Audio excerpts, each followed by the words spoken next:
షాప్‌లో దొరికే టాబ్లెట్స్ వేసుకునే కన్నా, ఈ ఒక్క లడ్డూ చేసుకొని, అది కూడా ఇంట్లో దొరికే పదార్థాలతోటి తింటే, మీకున్న చిన్న చిన్న ప్రాబ్లమ్స్ అన్నీ దూరం అవుతాయంటే ట్రై చేయకుండా ఉంటారా? యెస్. ఫ్లాక్స్ సీడ్స్‌లో richest omega 3, sesame seeds and కోకోనట్‌తో calcium, zinc and fibre, dates and జాగరీతో నేచురల్‌గా వచ్చే ఐరన్ అండ్ ఎనర్జీ మినరల్స్ వల్ల మనకొచ్చే హెయిర్ ప్రాబ్లమ్ గానీ, హార్మోనల్ ప్రాబ్లమ్స్ కానీ, స్కిన్ గ్లో అవ్వడం గానీ, నెయిల్స్ కానీ, ఇమ్యూనిటీ ఇష్యూస్ ఇలాంటి చిన్న చిన్న ప్రాబ్లమ్స్ అన్నీ దూరమవుతాయి. దానికి కావాల్సిన పదార్థాలు ఏంటి అనంటే, ఒక కప్పు జాగరీ పౌడర్, ఒక కప్పు అవిసె గింజలు ఫ్లాక్స్ సీడ్స్, ఒక కప్పు సెసమే సీడ్స్ తెల్ల నువ్వులు లేక నల్ల నువ్వులు లేదంటే గింజలు తీసేసిన డేట్స్, ఖర్జూరం అండ్ ఒక కొబ్బరికాయ.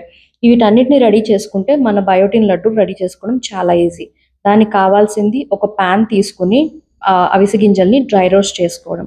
ఎటువంటి నూనె, నెయ్యి లేకుండా పాన్‌లో ఈ అవిసె గింజల్ని వేసేసుకొని డ్రై రోస్ట్ చేసుకోవాలి. అవి చిటపటలాడుతూ పేలడం మొదలుపెట్టిన తర్వాత వాటిని ఒక బౌల్‌లోకి వెనక్కి తీసేసుకోండి. ఇవి చేస్తున్నప్పుడు మాత్రం చాలా జాగ్రత్తగా పేలడంలో కంటికి దెబ్బలు తగిలే ఛాన్సెస్ ఉంటాయి. దీని తర్వాత పెన్నం వేడిగానే ఉంది కాబట్టి నెక్స్ట్ మనం వేసుకోవాల్సింది తెల్ల నువ్వులు లేక నల్ల నువ్వులు. ఈ రెండిట్లో ఏదైనా మంచిదే. సో, పెన్నం ఆల్రెడీ వేడిగా ఉండనందువలన మనకి సెసమే సీడ్స్ త్వరగా వేడెక్కుతాయి. So, you need to keep stirring it with the spoon. స్పూన్‌తో లేకుండా అలా గనుక ఉంచేస్తే మాడిపోయే ఛాన్సెస్ ఉన్నాయి. మాడడం వల్ల టేస్ట్ మారిపోతుంది. సో, మంచి అరోమా వస్తదనమాట. మనకి సెసమే సీడ్స్ రెడీ ఉన్నాయన్నప్పుడు ఇలాగ చిటపట ఆడుతూ పేలడం మొదలుపెట్టేసిన తర్వాత మనం పక్కకు తీసుకొని నెక్స్ట్ రెడీ చేసుకోవాల్సిన ఇంగ్రీడియంట్ కొబ్బరికాయ. అవి 2 కూల్ డౌన్ అయ్యే లోపల ఈ కొబ్బరికాయని మనం గ్రైండ్ చేసుకోవాలి. షాప్‌లో కొనుక్కున్న వాళ్ళకైతే ఆల్రెడీ పౌడరే వస్తుంది కాబట్టి గ్రైండ్ చేసుకోవాల్సిన అవసరం లేదు. ఇంట్లో కొబ్బరికాయ వాడుకోవాలనుకున్న వాళ్ళు మాత్రం ఇలాగా పౌడర్‌ని డెసికేట్ చేసుకోవాలి. ఈ బ వెనకాలున్న బ్రౌన్ పొట్టు నేను ఉంచేస్తాను. ఎందుకంటే నాకిష్టమే and I believe that is also very nutritious. Grind చేసిన తర్వాత టెండర్ కోకోనట్ కోర్స్ పౌడర్ ఇలా ఉంది. దీనిలో చూసినట్టయితే కొద్దిగా తేమ మాయిస్ట్ కనిపిస్తోంది. ఎందుకంటే నేను టెండర్ కోకోనట్ వాడాను కాబట్టి. దీనిలో తేమ మాయిస్ట్ పోవడానికి మనం ఖచ్చితంగా దీన్ని డ్రై రోస్ట్ చేసుకోవాలి పెన్నం మీద. ఎందుకు అనంటే this will prolong the shelf life of the laddoos. ఆ తేమ ఉండడం వల్ల త్వరగా బూజొచ్చి పాడైపోయే ఛాన్సెస్ ఉంటాయి.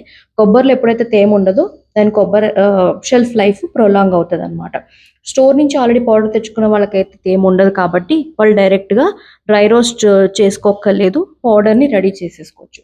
అలా పౌడర్‌కి తేమ లేకుండా ఎలా చేసుకోవాలనుకున్న వాళ్ళు ఒక స్పూను నెయ్యి వేసుకుంటే వార్మ్ నెయ్యి యాడ్ చేసుకొని వాళ్ళు లడ్డూలు చుట్టుకోవడానికి ఈజీ అవుతుంది. ఇక్కడ ఈ లడ్డూని గోల్డ్ ఫర్ బాడీ అని ఎందుకని అంటారంటే this has a lot of benefits and nutritious values. మన హెయిర్ గ్రోత్ ఇంప్రూవ్‌మెంట్ ఉంటది. తర్వాత నెయిల్స్ బ్రిటిల్ అవ్వకుండా ఉంటాయి. బ్లడ్ ప్యూరిఫికేషన్ అవుతుంది. స్కిన్ బెటర్‌మెంట్ ఉంటది. యాక్నీ ఇష్యూస్ నుంచి, మెన్‌స్ట్రువల్ ప్రాబ్లమ్స్ నుంచి అన్నిటిని దూరం చేస్తుంది. ఇప్పుడు ఇలా తెల్ల నువ్వులు, ఈ అవిసె గింజలు గ్రైండర్‌లోకేసేసుకొని కొబ్బరిని కూడా యాడ్ చేసేసుకొని బ్లెండ్ చేసుకోవాలి. నా దగ్గర ఈ చిన్న బ్లెండర్ ఉంది కాబట్టి నేను బ్యాచెస్‌గా బ్లెండ్ చేయాలనుకుంటున్నాను. సో, ఫస్ట్ అవిసె గింజలు, సెసమే సీడ్స్ నువ్వులతో పాటు కొబ్బరిని బ్లెండ్ చేసుకొని పెట్టుకుంటున్నాను.